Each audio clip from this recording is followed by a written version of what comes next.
What is going on, guys? It's Shy here with another budget deck list profile.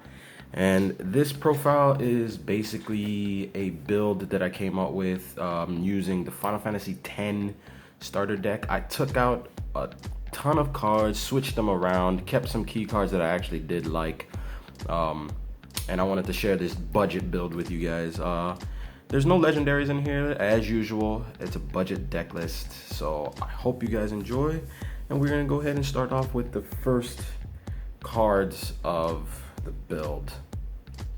The first cards of the build is basically, this deck list is called Oh Yuna, My Yuna. That's what I'm calling it, because the build is based around protecting Yuna and keeping her from dying, and it's more or less so your cards will fire off better. A lot of people waste a lot of resources trying to get rid of her or trying to get rid of other cards when they should have got rid of her a lot sooner, and this deck list is built around that. So I started playing around with this budget build, and I've noticed key things. This Yuna in particular is actually really good.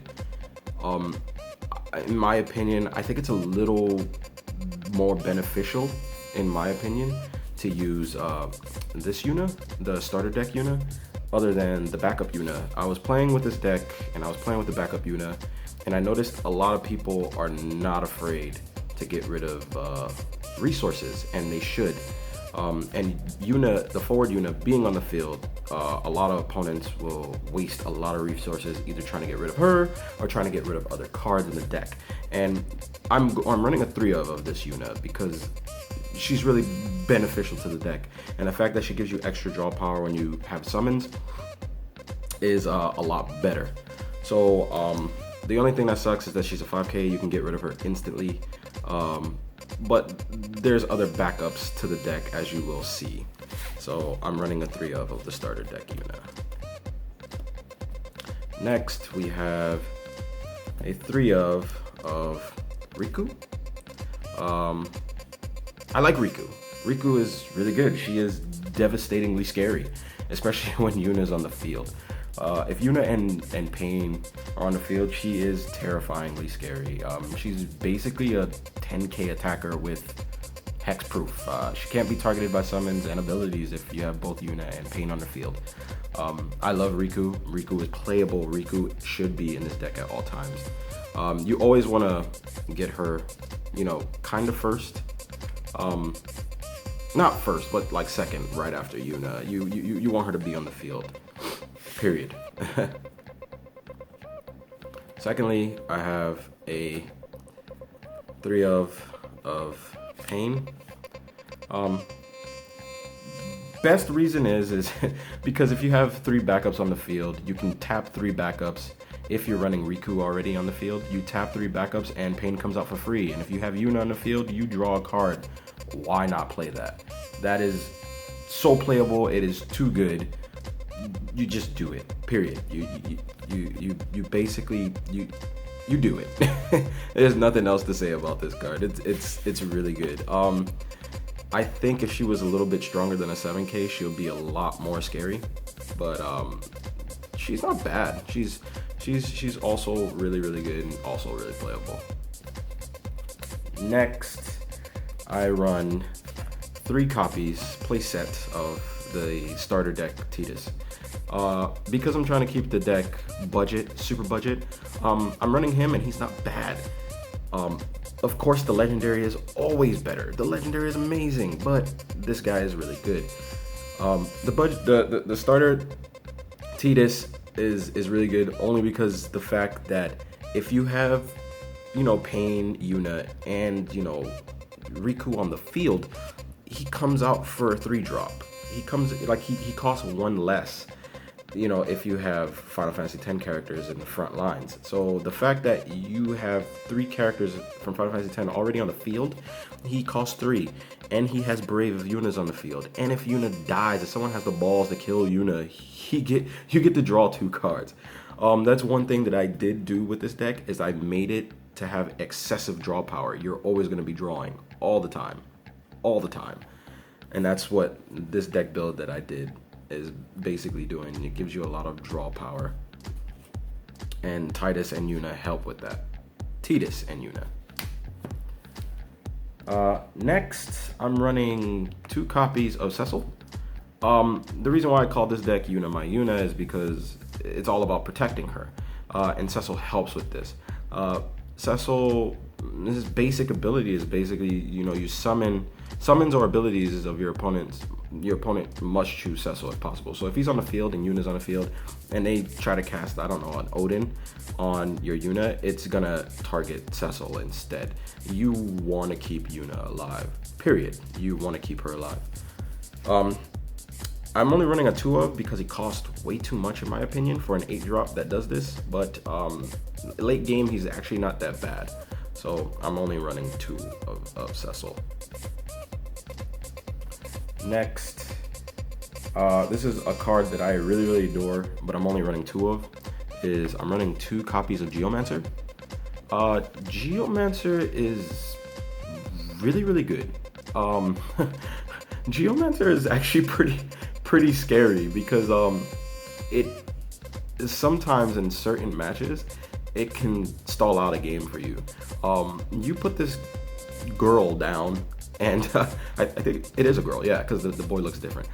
You put this chick down, and basically people sort of don't want to attack you, and at the same time they hope you don't attack with it, because if they kill it, you get to draw a card. And I put a lot of cards in here that allow you to draw. And I think she's playable. Would I run 3 of her? Not in this deck build, but I would run 3 of her if I could.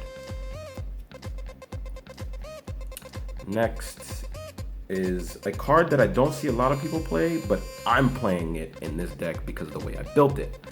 I'm running 3 copies of Mime. And the reason why I'm running 3 copies of mine is fairly simple. When I playtest this deck, I noticed that a lot of people are not afraid of Pain. They're not afraid to attack when she's on the field. They're not afraid if you are going to attack with Pain. And this is one of the problems that I had with this deck is I need you to fear Pain.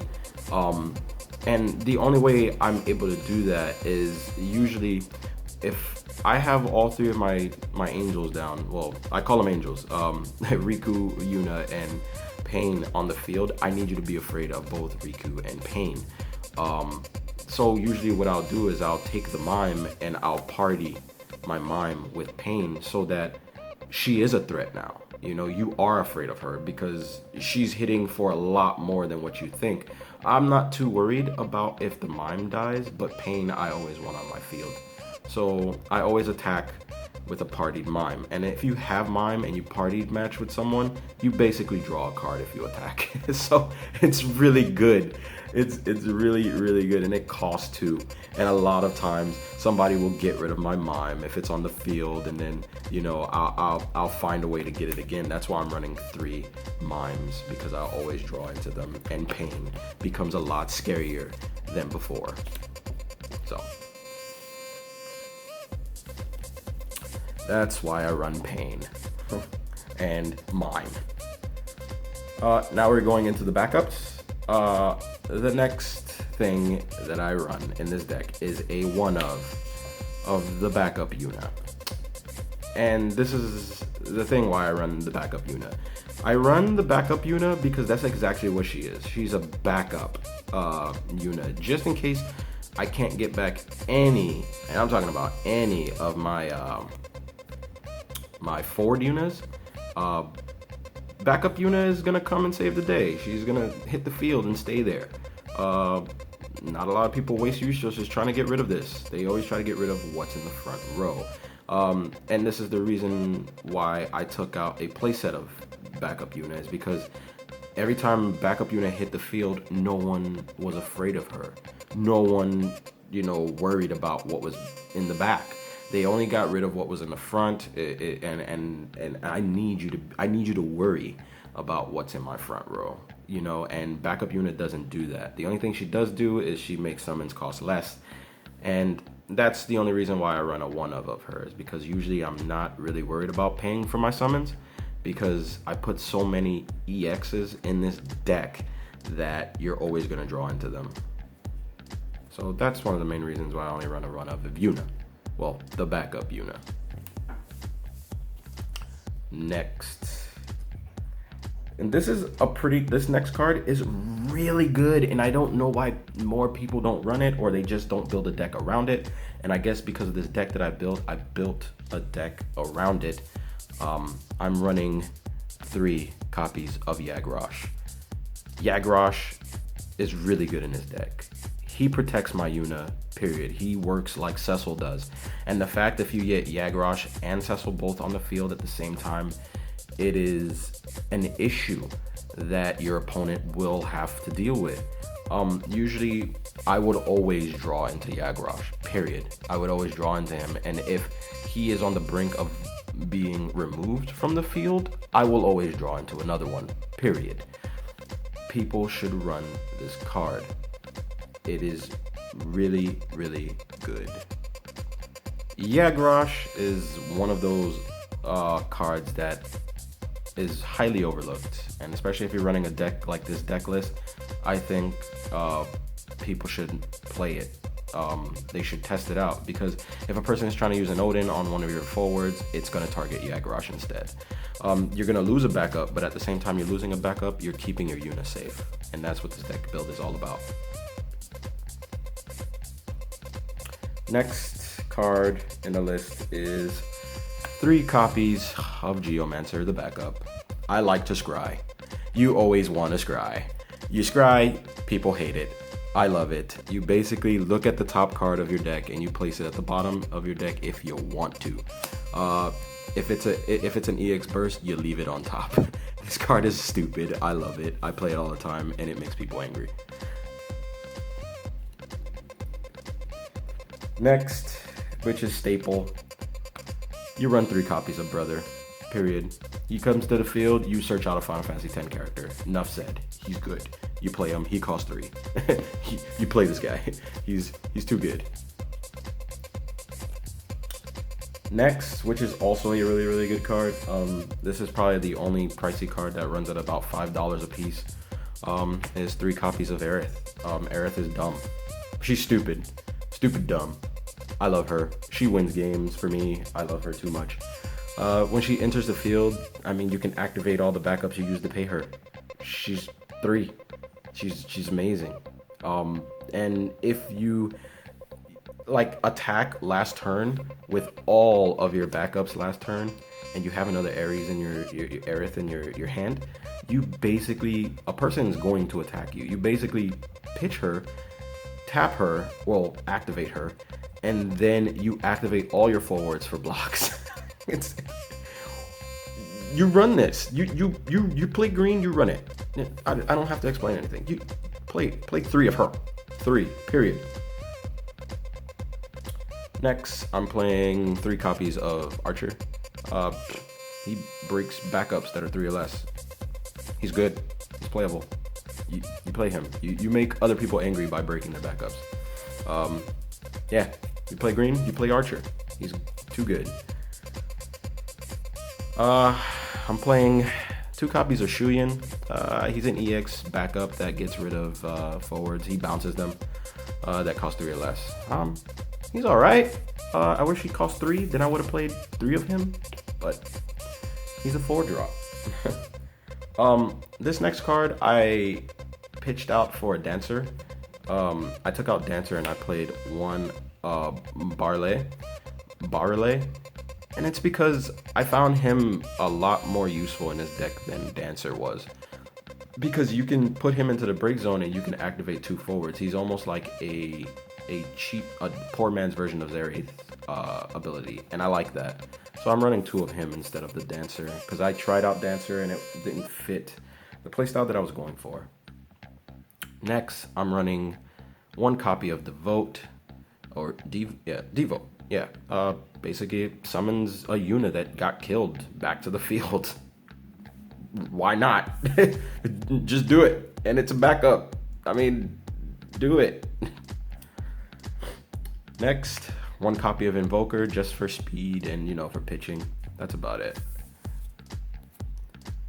Now we're moving on to the EX and summons. This deck is heavy, super heavy on EXs.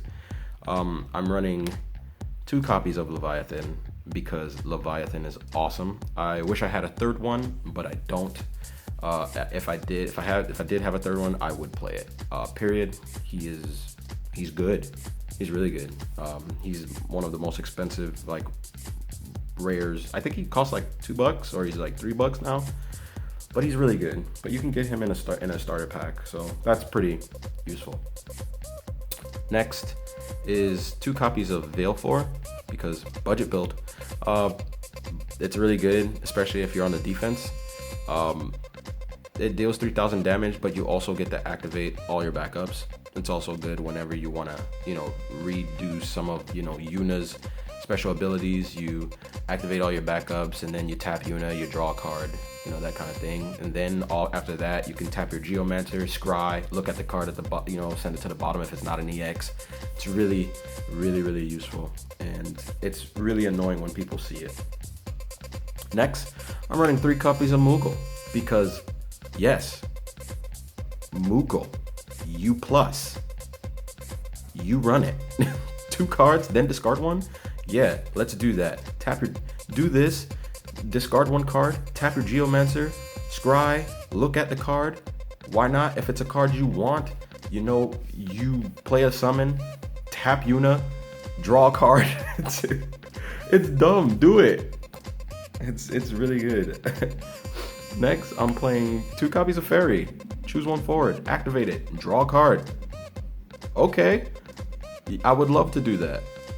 If your Yuna attacked, turn like let's say 2, they had nothing on the field, play Fairy, activate Yuna, draw a card, tap Yuna, draw a card. Yes, I am playing it.